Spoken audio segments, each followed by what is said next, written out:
নজরের সামনে রেখেছিলেন, কিভাবে নজর থেকে আড়াল হয়ে গেছে বুঝতে পারিনি।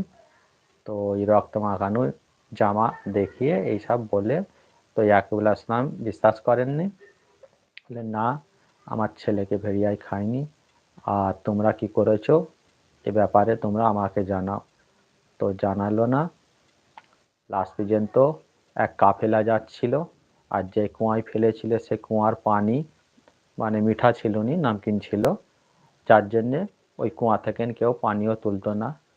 তো এক কাফেলা যাচ্ছিল অন্য দিক দিয়ে, আল্লাহরই হুকুম, সেখানে একটা বিরাট বড় তুফান আল্লাহর তরফ থেকে পাঠালেন, আর ওই কাফেলাকে যেদিকে রাস্তা যাচ্ছিল সেদিকে না যেয়ে ওই যে কুয়ার দিকে ইশারা করে রাস্তাটায় পাঠিয়ে দিলেন।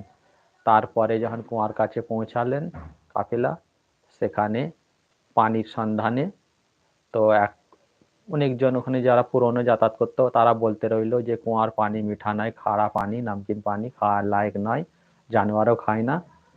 তো কাফেলার মধ্যে একজন বললো না, একবার তুলি দেখা যাক না যে কিরকম দ্বারা পানিটা। বলে কাফেলার একজন পাতকুয়ো থেকে পানি তোলার জন্যে রশ্মি ফেলে পানি তুলতে গেলেন, তখন এক বালতি পানি তুলে খেয়ে দেখলেন যে মিঠা পানি, খারা নয়। তারপরে ফিরে পানি যখন ফেললেন কুয়াতে, তো দেখা গেল সেই রশ্মি ধরে ইউসুফ আলাইহিস সালাম ওপরে চলে এলো। তখন কাফেলার লোকেরা বলল, এটা একটা সুন্দর বালক কুয়ার মধ্যে রয়েছে। তো যে কাফেলার বাদশাহ একটা সর্দার ছিলেন, তিনি বললেন যে কে তাহলে সাথে করে নিয়ে যাক। তখন আরো সব ভাইরা দূর থেকে দেখছিল সব ব্যাপারটা। তারপরে এলো, এসে বলল যে আমাদের গোলাম, আর আমাদের সঙ্গে ভালো ব্যবহার করেনি, যার জন্য আমরা এখানে ফেলে দিয়েছিলাম। তো তোমরা যদি এদেরকে নিয়ে যেতে চাও তাহলে কিছু পয়সা দিতে হবে। বলে কিছু পয়সা দিয়ে একটা কাগজে সই করিয়ে নিয়ে, সাক্ষী হিসাবে ভাইদের সই করিয়ে নিয়ে পয়সা দিয়ে ইসা আলাইহিস সালামকে নিয়ে মিশরের দিকে উদ্দেশ্যে রওনা দিলেন। আপনারা কমেন্টে লিখেন, যে যে দেখছেন লাইভটাকে শেয়ার করে দিন বা লাইক করে দিন। কিছু বলার থাকে কমেন্টে লেখেন। কে কোথা থেকে দেখছেন লাইভে জানান।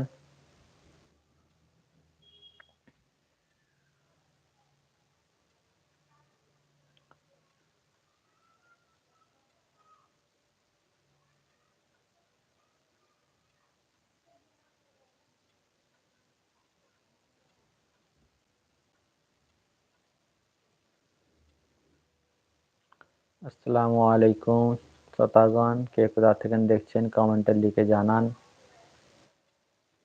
আপনাদের কমেন্ট আসছে না কিছু।